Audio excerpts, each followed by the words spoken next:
Good morning all, welcome to my next video. As you can hear, I feel a lot better. I'm still coughing, so I've not got rid of the cough. I'm still quite low on energy. I was going to go up meal for sunrise this morning, but I woke up at 6 and I heard the wind howling, so I didn't go. I'm currently charging this. So this is a massive all powers power bank that they've been sent. Oh, it says it's on 100%. I'm going to try my air fryer on it to make myself some breakfast, so we'll see. They've also sent me a solar panel, which I will be reviewing later on in the video if we get some sunshine.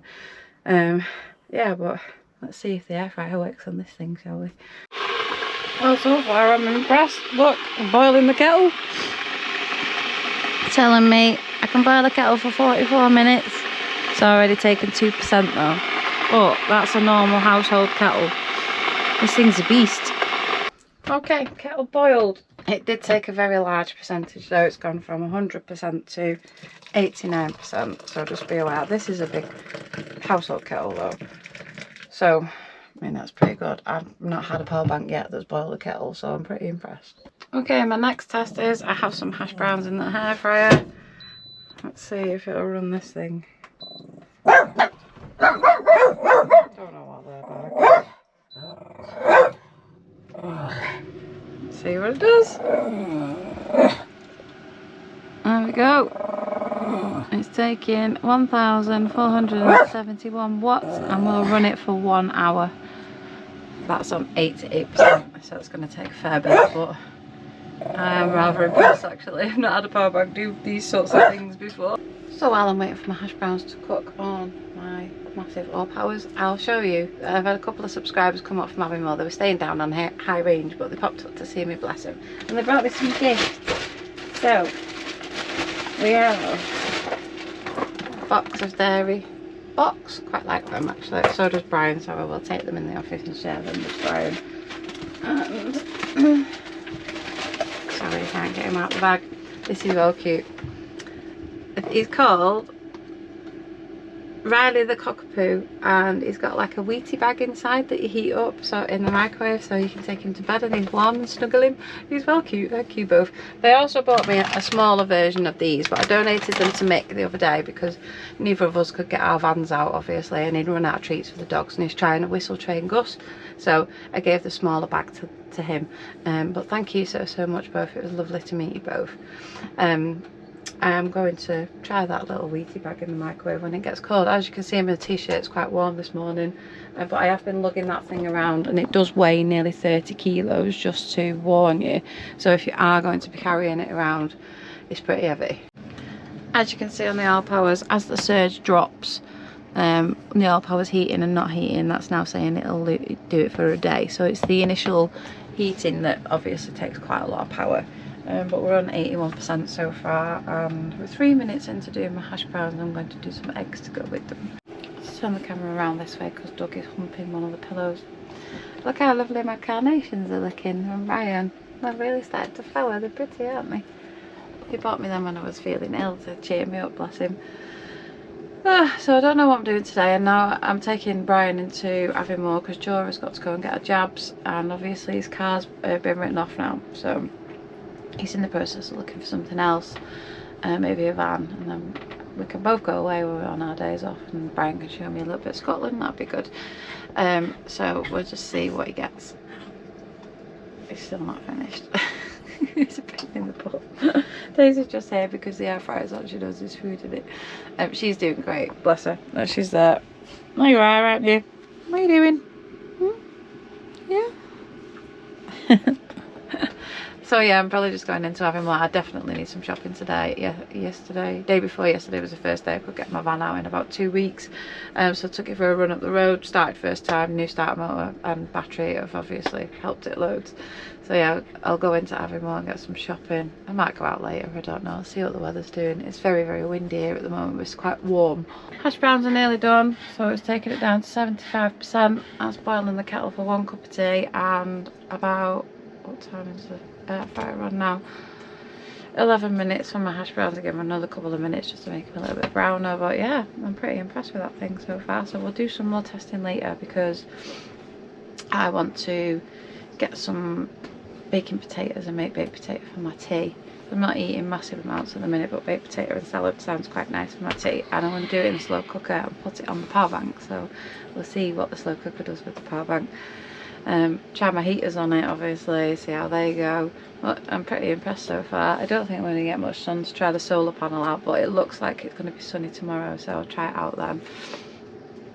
I can't believe how huge that thing is though, look at it.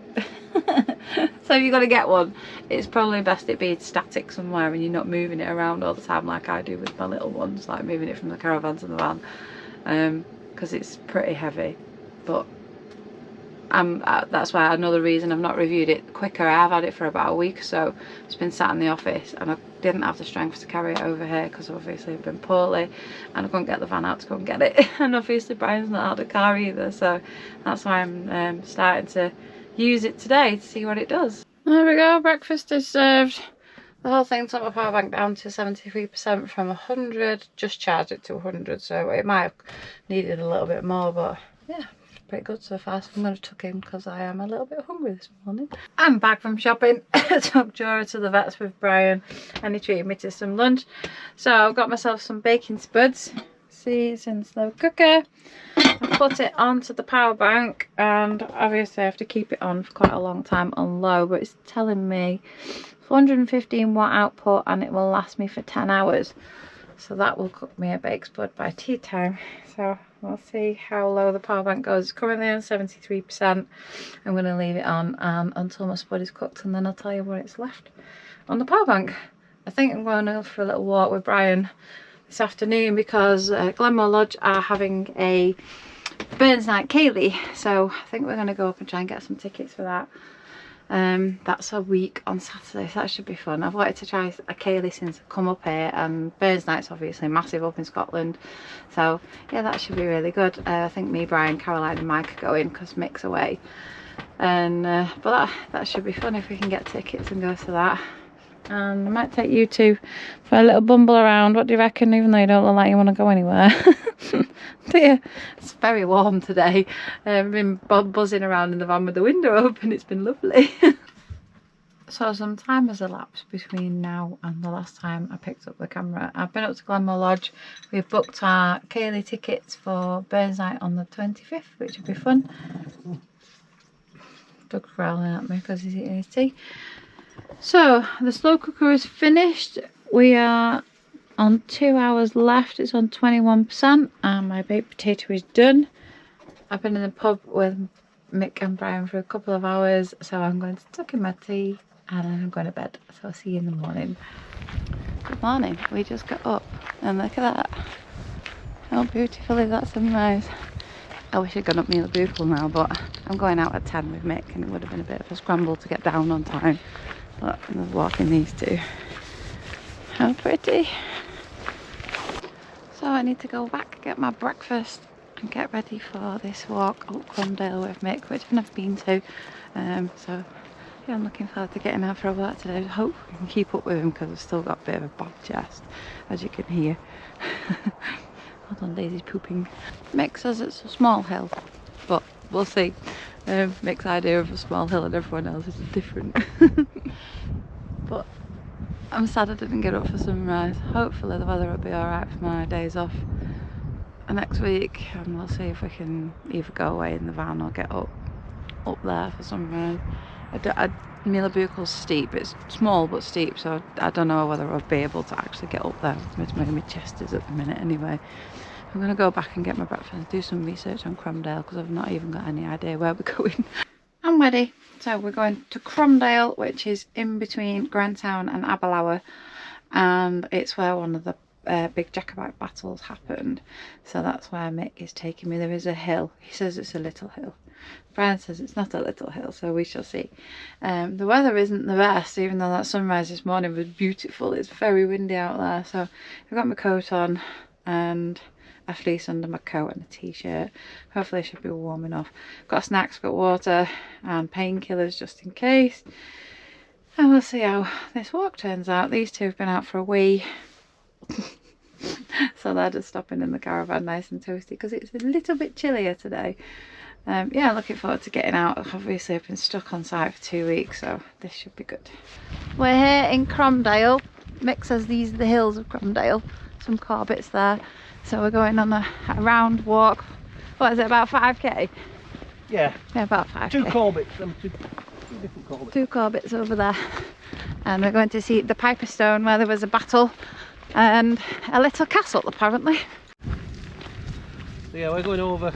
You see the path over there, Susie? That one? Yeah, we're at the top of the tree line. Yeah. We're heading that way.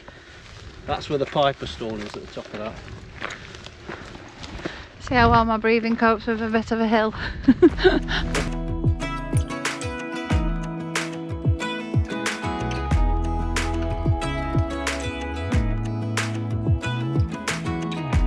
Even when my teardrops start to dry,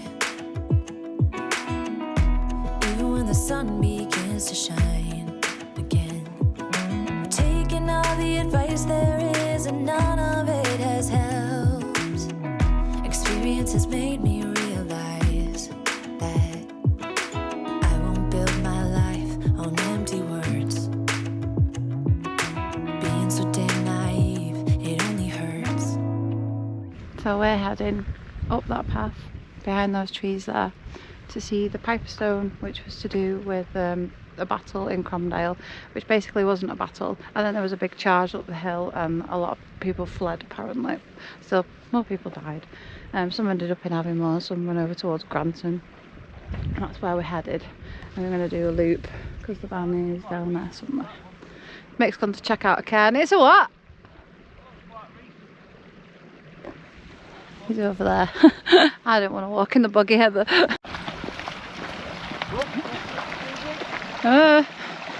Here we go. I'm getting out puff now. How much I have on this, Susie? I'm not fit anymore.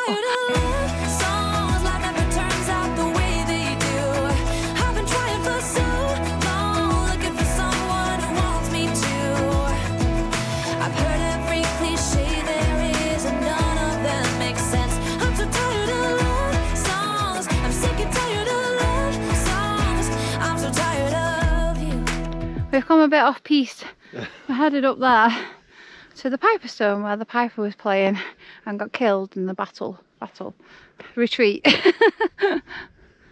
But look at the view today. It's amazing up here. It's like the sky's touching the mountains. Such a nice day today. It's beautiful. So here we are, the Piper Stone. So in the battle, the Piper was sat on that stone piping, and then all the horses charged up towards him. The Battle of Cromdale. And a load of them ran away, but he carried on piping until he got killed. But you can imagine being sat there with a bunch of horses and guys with arrows and spears running up to you, be a bit scary. Lovely walk actually, great day for it. I'm out of breath now. But you can see under the pieces of stone, people leaving Tartan. That was obviously the clans that were in the Battle of Cromdale. They're all around the stone. That's a bit sad, isn't it? Right, how much higher? Oh, not very much. Are you lying? No. We're just going above that. There's trees over there. Not that much higher. Tom's after something. He's got his foot up and he's doing that. I can see something. Deer, rabbit, maybe. We're on our way down carefully because it's this, what I absolutely hate. So I'm going slow. Looking back on how I used to be, I always thought that love was made for me. Oh well, I was just as blue-eyed as the sky could ever be. Loving you has made me realize. We've come across a field because there's a little old house here that's got bombed. You can see the footings for the other side and the fireplace. But look at that, still standing. Bless it. You can see quite a lot of snow still on the other side here. Obviously north facing, so it's not melted. We're being watched, so we got through there quick. I don't think he's that bothered. Hey, cool. Nah, he's Nah. not that bothered. So that's a little map of the charge of the Jacobites, the last charge of the Jacobites in the Battle of Cromdale. So we were here at the Piper Stone, and we obviously came across the water and camped. That's the little hill we were on. And then there's some information about it there. And then we're going to go find the castle. Castle, here, 340 metres, so there's a little sign there. Where? Oh yeah. Little sign. Castle and viewpoint. There we go. We're not going to the viewpoint. No, it's a viewpoint because it's rubbish. Mick's been there, he says it's not very viewpointy. The castle, mate. Is this the castle? That's the castle. That's a castle. That's not a castle. It is. Castle left and right. Apparently that's a castle. Or was. That's it. That's the castle. That's a bit of a disappointing castle. I don't know. Depends on your view of the castle. It's hardly one you want to live in, is it? Look at all the logs in the way as well. Well, at least we can say we've seen it. Yeah. This is the other side of the castle. That's a teeny weeny castle. Oh well, let's set off back to the van. Here we are, back where we parked the van. That was just shy of 7k. Have a little walk. Nice introduction to get my legs moving again after being sick. They're going. So the Pictish stones, see the little vestibule that sticks out? Yeah. That's the Pictish stones are in that bit there. Oh, right, okay. Like, We've done a little stop off to see some Pictish stones, which are derived from the times of the Picts, which I have spoken about a couple of times. That was a long time ago in Scottish history. If you're interested in coming to see them, it's at Inverraven Church. It's a very small track down and a tiny car park, and this is the end of the road. It's pretty though. Pretty little church. So that's what the Picts were native inhabitants of much of what we now call Scotland in the 1st millennium AD. So a long time ago. It stretched from Shetland, Fife, Buchan and the Hebrides. that's the what's on the Pictish stones is these bits down the bottom. Oh yeah, look. An eagle, a crescent and a V-rod. Don't say what that is. And a crescent and a V-rod. Let's go in and have a look. Yeah, switch the lights on for you, Susan. Ooh. Here they are. Oh wow, they're cool. There you can see the images on this one, really clear. Oh, they are cool. Yeah. But that one? Yeah, this one. Little tiny one there. I don't know, I'll go and have a look. So I've just read outside that apparently this would have been the head of the Pictish beast, and then the rest of it would have been on another stone, which is obviously, that one's been cut down. But yeah, how cool are they? It's worth a visit. And now we're going to go and have a little look in the church and the cemetery. The stones used to be outside. Oh yeah. Up until spring of 2011 was at the side of the church. Now redisplayed in the porch, preserving their link with this site but protecting them from the elements. It's a pretty little place. Inverraven is.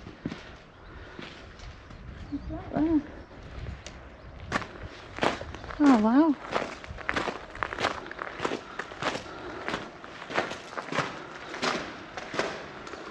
It's a memorial place. Well, this is inside Inverraven Church. Really small little church. And very plain compared to the ones that you see in Spain. It's really plain. Stained glass windows and a big one up there. Cute little place. We were in the churchyard over there, we could hear something. And this is what we could hear. Yeah, there are turkeys. It's obvious of the turkeys and the chickens.